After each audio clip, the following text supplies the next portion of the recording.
So ito na naman tayo, sasabihin na naman ng mga ibang nagko-comment dyan. Ikaw na naman ang tama, mali na naman sila. Ano gusto mo sabihin ko? Mali rin ako.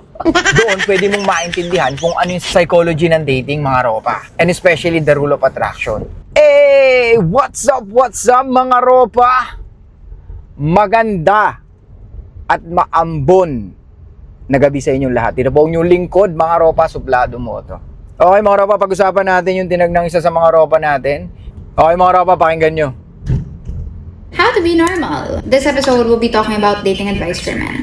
Bakit sa lalaki lang? Babae kasi ako. Sa last video ko kasi, na-realize ko na ang daming guys na misunderstood and lost pagdating sa dating advice because sometimes they get it from men who also don't know what they're talking about. I want to help you because by helping men, I will also hear less, oh my god, this dude messaged me and he was so weird. I want less of that. And more of, oh my god, this guy messaged me and he was actually really nice. We're going out on a date. So this is how to be normal so that you get a first date. Okay, disclaimer. If you like what you do and you think you have game and it's working with women, do what you want. Like, I'm so happy for you. Like, truly, from the bottom of my heart, I'm so happy for you. This video is most probably not for you. Number 1, know yourself. This seems like common sense, but a lot of men don't know themselves. Are you looking for a relationship? Are you looking for a fling? Okay. I think it's not about know yourself or knowing yourself. It's more on what you want. Diba?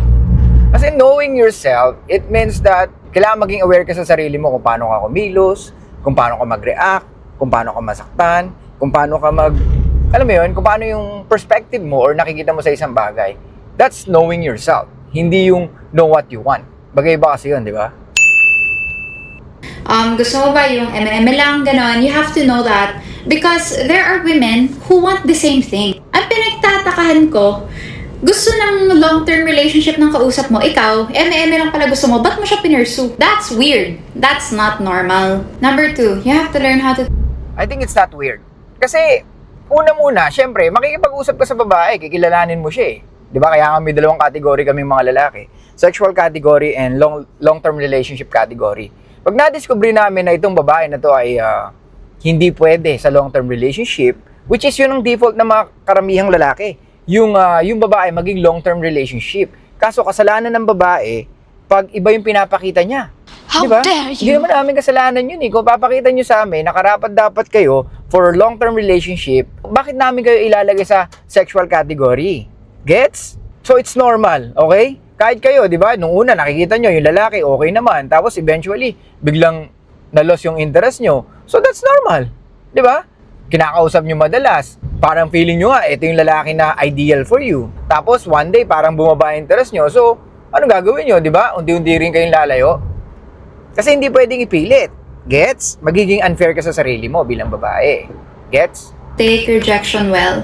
And this is not only in your love life. In any aspect of your life, when somebody says no, you have to be like, okay, sure. Confidence mo sa sarili mo, yung self-esteem mo, dapat buo pa rin siya. Any rejection, just remind yourself, oh, it's okay, we're not compatible eh. Ganun talaga. Know yourself and then know how to take rejection well. Number 3, Okay mga ropa, sinasabi ko na sa inyo na don't take rejection personally. Kasi unang-una, kung in-approach mo ang babae at hindi siya o hindi niya gusto yung pag-approach mo sa kanya, it's totally fine. Kasi hindi naman kayo magkakilala, hindi ka naman niya kilala pa eh. 'Di ba? Kaya wag mong personalin. Pero I know, hindi naman talaga masarap sa pakiramdam na ma-reject. Lalo na kung nakikinig ka sa mga content creator na nagbibigay ng dating advice tapos hindi nag-work. 'Di ba? Kumbaga pinaghirapan mo eh. Pero tandaan mo bilang lalaki, mas marami ka pang rejection na matatanggap sa buhay mo, ropa. Hindi lang sa babae. Kaya dapat maging ready ka mentally, emotionally. Gets? Kaya never ever take personally yung mga rejection ng babae. Maliwanag? slow down. At sa comment section ko, nakikita ko na nagbe-babyhan na kayo. You don't know each other yet. Get to know this person well. Kaya nga may mga talking stages eh. Kasi nga, kinikilala mo yung tao, okay, baka hindi kami compatible sa ganito. Dapat yung morals nyo, yung values nyo, alam nyo yung mga non-negotiable. Especially if you're looking for a long-term relationship, Huwag magbe-baby. Please, Huwag mag-nickname. Ano ba yun? Okay, ma'am. FYI, kung alam nyo yung landian okay lang po yung magbabyhan. Okay?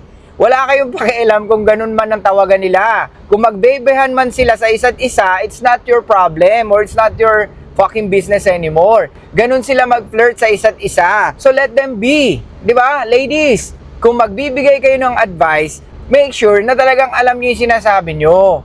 Gets? Kasi kahit kayo, hindi nyo alam, nandun na kayo sa sitwasyon na yon, na nagbe-babyhan kayo, tinatawag nyo ang isa't isa na honey, baby, mahal, kung ano man yung gusto nilang tawagan, it's none of our fucking business. Ganun sila maglandian, and it's totally fucking normal. Gets? Kaya nga mga ropa, kung maalala nyo, meron tayong map of interaction. Di ba?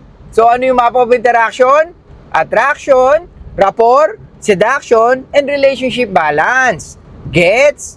So ito na naman tayo, sasabihin na naman ng mga ibang nagko-comment dyan, ikaw na naman ang tama, mali na naman sila. Ano gusto mo sabihin ko? Mali rin ako. Okay, hindi ko sinasabing tama ako, hindi ko sinasabing mali ako. Sinasabi ko yung realidad ng nangyayari sa isang babae at lalaki. Kung gusto nila magtawagan ng baby, hayaan mo sila kasi ganun sila maglandian. It's none of your business, okay? Ngayon, kung gusto mo maging politically correct, wala namang problema. Kayo yun. Gets? And this is a little bit underrated. Do not spam the other person. If you don't have a life, I need you to get one. Pick up a hobby. I don't want to seem like I'm attacking you. But this is not only for showing off sa girl. It's also for yourself. Updates are fine na. Yung mga small parang, oh, I just got to work, ganyan.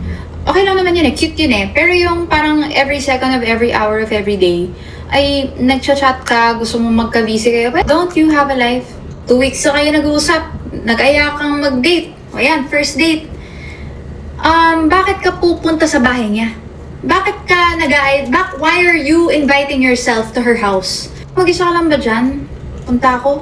Wala ka bang bahay? Wala kang sariling bahay? Ano ba yun? Ba't ka pupunta? First date, general rules. Okay? And this is for men and women. This is the safety of everyone. It should be 1 to 4 hours on a coffee date or a lunch date kung saan maraming tao. Split ways after, part ways after.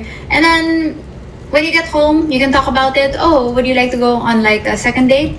So, it's safe for the both of you. Kasi the truth of the matter is, kahit na babae ka or lalaki ka, malay ko ba kung anong gagawin mo sa akin, di ba? Hindi nga kita kilala. We just met each other. Meron kasi iba dyan, first date, bahay agad eh. Ito yung kinakausap ko eh. Tapos di naman maging kayo, di ba? Skip kayo ng steps eh. Ang summary lang naman ay you have to be straightforward.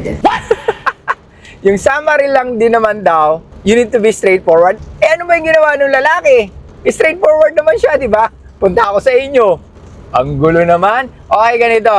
Ladies, walang masama na nagbibigay kayo ng advice. Pero I think hindi nyo alam kung paano dumiskarte ang lalaki. Ganun kaming mga lalaki, may tinatawag kaming testing the waters, okay? Dito rin naming malalaman sa pag-aya namin sa babae kung down sila, okay? Kung papayag sila, kagaya nun, punta ako sa bahay nyo, sinong tao sa bahay nyo, di ba? Kung attracted ang babae, pwede niyang i-invite yung lalaki talaga sa bahay niya, lalo na kung gustong-gusto siya eh. Di ba? Hindi mo kayang pigilan yun, ma'am. Tsaka yung sinasabi mong ini-skip, normal yun, okay? May mga relationship nga nag-i-start sa sex eh, sa bembangan eh. So ano yung sinasabi mong skip? Nasa dalawang tao yan kung paano nila itatawid yung relationship na gusto nila. Di ba? Pero oo, meron tayong sinusundan. Pero dapat alam natin kung ano yung sinusundan natin. I know yung sinasabi mo, tanggap ng society yan at yan yung ideal.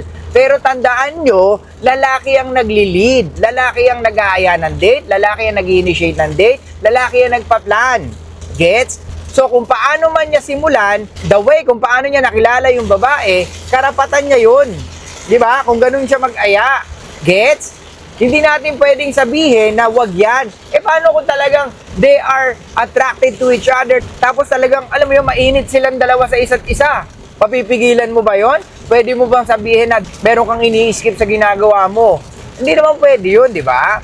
Pero like I said, mga ropa, kagaya ng sinasabi ko sa inyo, about sa map of interaction, guide natin yun. Para at least alam mo kung nasan ka na, di ba? Walang masama kung nag-start ka sa seduction, walang masama kung nag-start ka sa rapport, di ba? Pero make sure alam mo yung consequences at make sure alam mo yung next step na gagawin mo. Gets? Laging may consequences every decision you make. Maliwanag ba mga ropa? Sana maliwanag sa inyo yan. Kasi pag hindi, baka kahit kayo, makonfuse kayo sa pakipag-date sa taong gusto nyo. Gets? Huwag kayong masyadong politically correct pagdating sa date. Kasi you need to try every way possible para makita mo kung saan effective. Kasi there's no such thing as one size fits all. Gets? Kaya nga andito si Suplado Moto para iparealize kayo at maging aware kayo na ang date at ang pakikipag-date ay nakasalalay sa inyo mga ropa. Maliwanag ba? Kaya huwag kayong matakot, ma-reject. Huwag kayong matakot na subukan kung ano man yung gusto nyo sabihin. Kasi doon yung makikita kung gaano ka-attracted ang isang babae sa inyo. Kung gusto niya talaga na pumunta sa bahay nila, wala naman ako nakikitang masama doon. Unless na lang kung masama ang balak mo, ropa. Maliwanag? O, next. You have to know what you want and you have to say it upfront. Not every woman will like you and you don't have to like every woman either. That's why you have to Yes. take rejection well.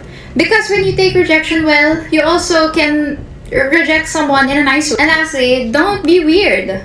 Be normal. How to be normal. So, yan na naman. Sinasabi na naman, weird, don't be weird. Di mo naman na-explain kung paano yung weird, di ba? Parang ano na naman, go to the higher level. Di naman na-explain. So, yan ang hirap mga ropa. Ulitin ko sa inyo mga ropa, napakadali magbigay ng advice, promise. Kung gugustuhin mo. Ang tanging kalaban mo lamang ay yung sarili. Are you sure? Sa mga sinasabi mo. Yun lang yun. Gets? Kaya nga, kailangan mo talagang ma-experience, kailangan mong bumasa, kailangan mong himay-himayin ang bawat pangyayari din sa buhay mo, lalo na sa dating game mo. Diba? Kaya nga, mas lamang ang mas may eksperyensya pagdating sa dating. Kung marami kang experience sa babae, marami kang rejection, marami kang winnings, doon pwede kang makabuo ng sistema. Doon pwede mong maintindihan kung ano yung psychology ng dating, mga ropa. And especially the rule of attraction. Maliwanag ba? Ulitin ko, madaling magbigay ng advice. But the only question is, how sure you are with your advice. Okay? Putulin ko na dito mga ropa. I'll see you guys next time. Show love, peace out, and be fucking mysterious mga ropa. Ingat-ingat dahil maulan.